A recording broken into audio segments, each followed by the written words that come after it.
Hello, I'm Rachel Jones, 22 years old. You might wonder why someone my age is living with a cousin instead of having a place of her own.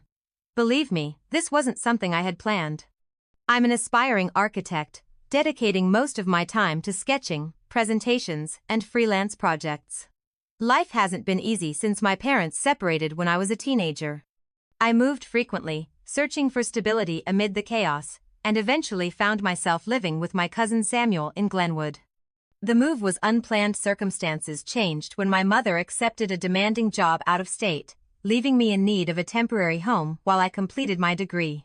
Samuel was the only family member willing and able to take me in. He had been married to his wife, Sarah, for several years, and they lived in a charming home on the outskirts of town, far from the city's noise. I had expected this relocation to be just another chapter, quiet and uneventful, but reality turned out to be far more complicated. Months passed, and I settled into my new environment, believing I had adjusted to its calm and mundane rhythm. But today feels different. Something happened, an event that began when I stepped into Samuel's room while he was resting. Before I explain, let me tell you more about Samuel.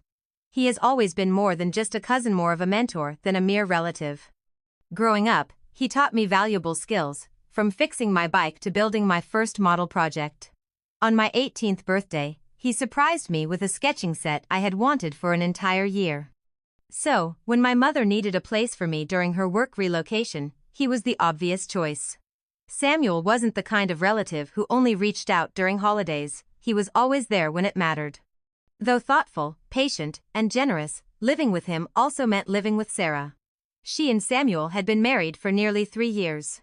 At first, I was wary of her. She was older, composed, and distant, making it difficult to feel included in their world. I was given a guest room at the far end of the house and did my best to respect their space and privacy. However, over time, the tension between us eased.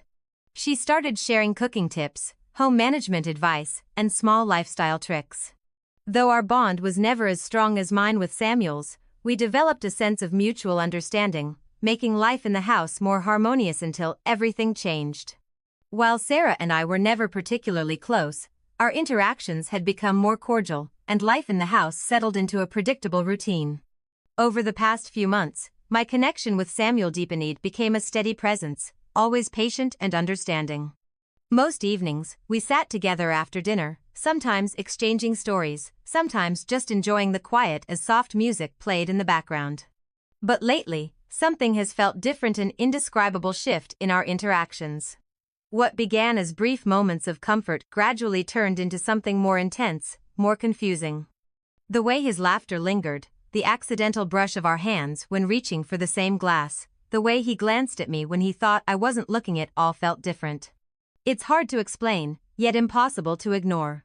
I wasn't sure if he sensed it too, but I could feel a subtle tension growing between us, like an undercurrent beneath still waters. You might be thinking, Rachel, what are you saying? He's your cousin. I know how absurd it sounds, yet this emotion, this unexplainable pull, refused to be dismissed. I tried convincing myself it was all in my head, just a harmless desire for closeness, but every time we were alone, the air felt heavier, as though something unseen was drawing us closer. And now, here I am, in this very moment. The evening had been uneventful. I worked on a design draft in my room while Samuel went to bed early, and Sarah was away at an overnight conference. I was fully absorbed in my work when a sound in the hallway pulled me from my focus. At first, I ignored it, but when I heard the soft creak of his door opening, I froze, uncertainty gripping me. Should I check on him or leave him to rest? My curiosity won. I wanted to talk to him, maybe to untangle the silent questions lingering between us. Carefully, I opened the door, making sure not to make a sound. There he was, lying on the bed, one arm resting behind his head, his face relaxed in sleep. Moonlight streamed through the window, casting delicate shadows that accentuated the sharp angles of his jawline. My breath caught, my heart pounding as warmth spread across my cheeks. I stood there, unmoving, overwhelmed by emotions I couldn't quite understand. What was I hoping for? Was it just the quiet solace of watching him sleep, or was it something deeper, something I wasn't ready to name? I wasn't sure how long I stood there, lost in thought, until my fingers accidentally nudged a small figurine on the shelf. It tipped over, hitting the floor with a faint clatter. Samuel stirred, his eyes fluttering open, locking onto mine. A flicker of confusion crossed his face, but beneath that initial daze, there was something else, something unspoken that I couldn't decipher. He blinked a few times, his gaze sharpening as he focused on me, then let out a quiet, sleepy laugh. "Rachel, what are you doing here?" he asked, his voice thick with drowsiness. My heart pounded harder, my mind scrambling for an answer. I hadn't meant to wake him, hadn't meant to intrude, but now that he was looking at me, I felt trapped in the moment. My throat was dry, and words seemed to abandon me. I didn't mean to disturb you," I stammered, embarrassment washing over me. Samuel slowly sat up, rubbing the sleep from his eyes. He gave me the same gentle smile I'd always known, but there was something different in his gaze, something that made my pulse race even faster. He studied me for a moment before speaking again, his voice softer than usual. "It's okay, Rachel, you can always talk to me." I nodded, but inside, I was unraveling. A storm of emotions swirled inside me, impossible to ignore. The air in the room felt heavier, thick with something I couldn't quite grasp. My breaths came faster. "I just wanted to talk," I whispered, my voice barely audible. Samuel's smile faltered for a split second, a flicker of hesitation in his eyes before it disappeared. "Come here," he said gently. "You can tell me anything." I hesitated, unsure of what to do next, but something inside me urged me forward. Before I could stop myself, I moved to sit beside him. The space between us seemed to shrink, the tension crackling in the air like an unspoken truth. I could feel the warmth radiating from him, the familiar scent of him lingering close. Our proximity made me hyper-aware of every little detail, the steady rise and fall of his chest, the sound of his measured breathing. My heart pounded so hard it felt like it might burst from my chest. Slowly, I lifted my gaze, realizing just how close we were. The heat of his presence enveloped me, his expression soft but uncertain.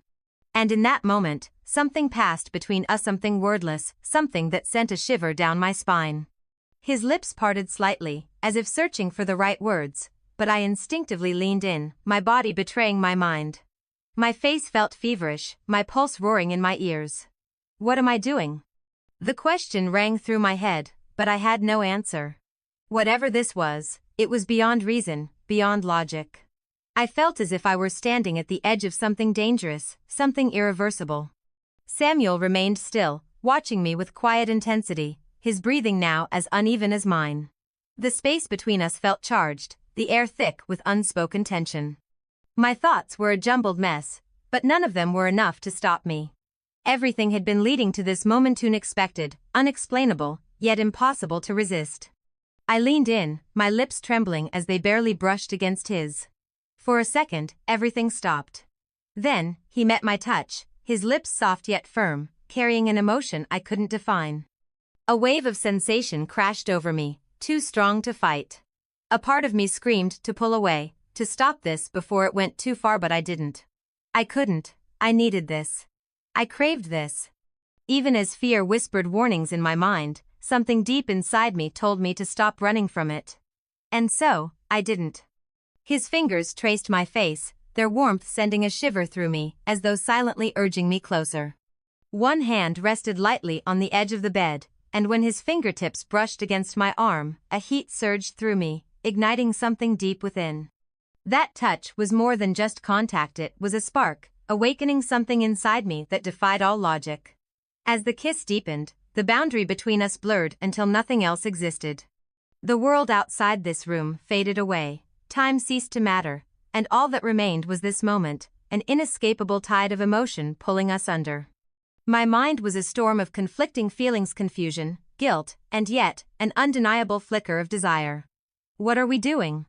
I couldn't put it into words, but the intensity of it all drowned out any rational thought. Samuel pulled away slightly, his forehead resting gently against mine.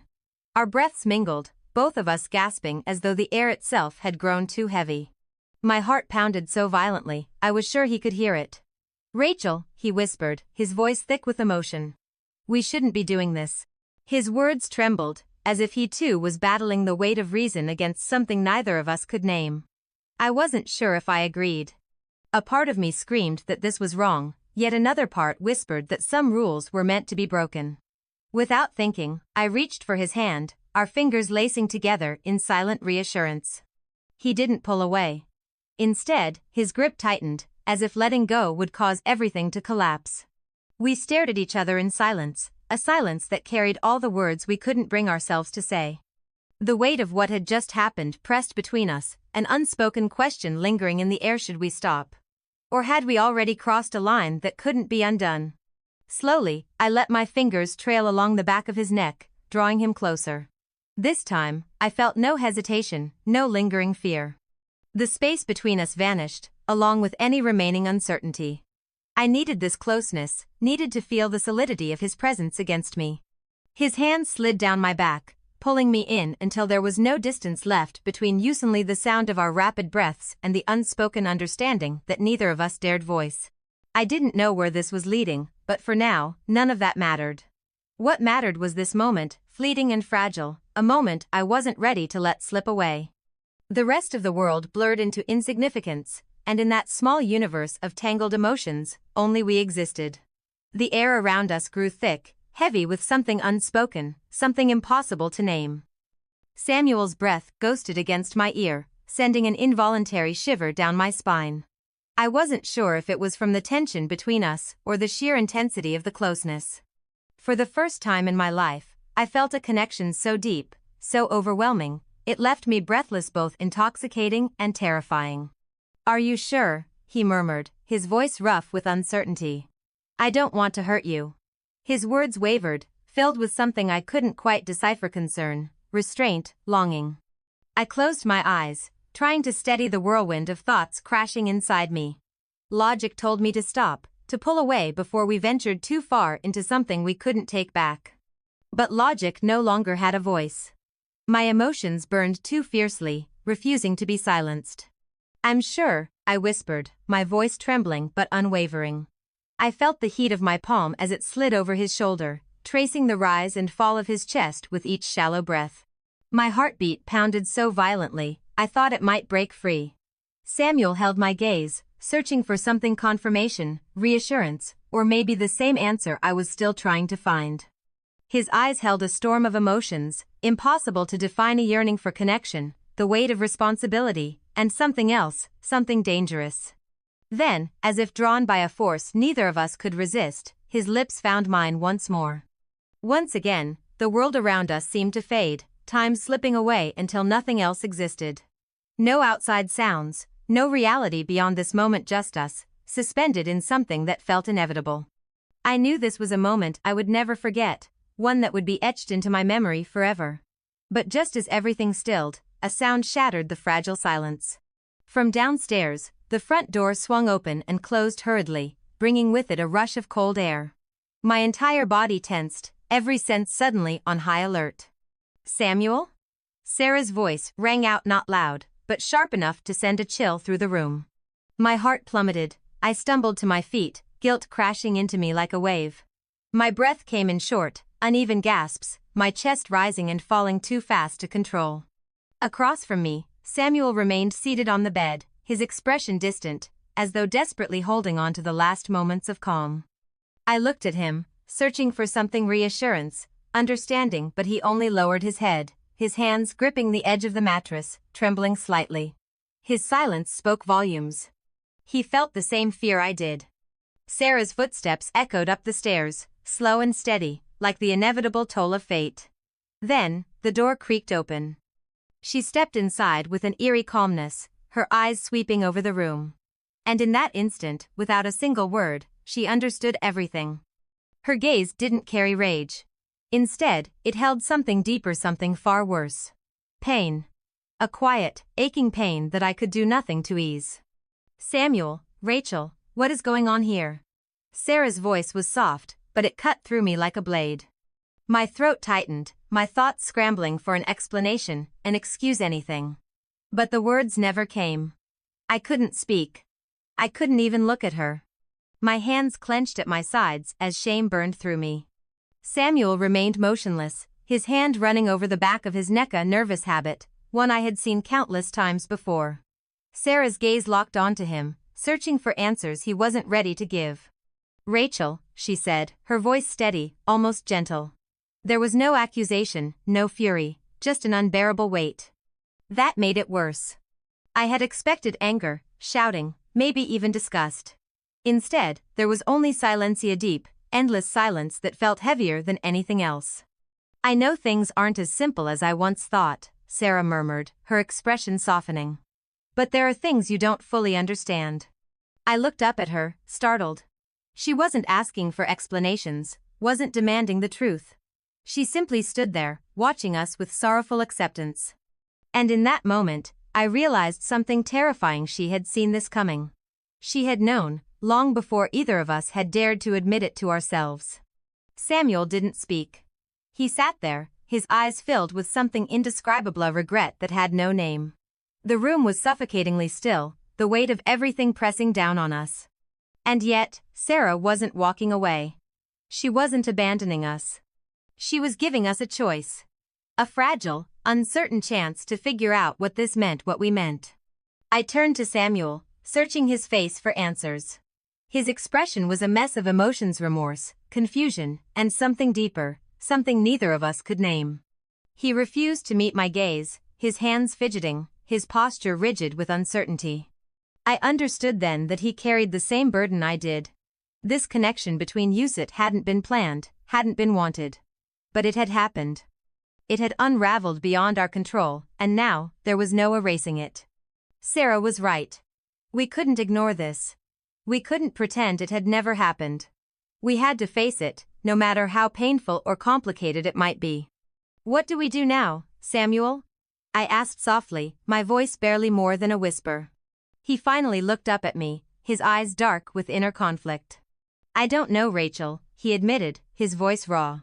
I don't know how I'm supposed to feel. Am I supposed to be angry, ashamed? Do I even have the right to feel anything at all? His voice trembled under the weight of emotions neither of us knew how to handle.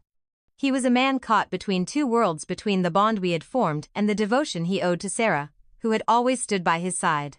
And in this moment, none of us knew where to go from here. I knew this wasn't something we could resolve with just one conversation. The situation was far too tangled for that. Taking a deep breath, I stepped closer to him, the space between us gradually closing. I wanted to reach out, to place a hand on his shoulder, to offer some kind of comfort, but hesitation held me back.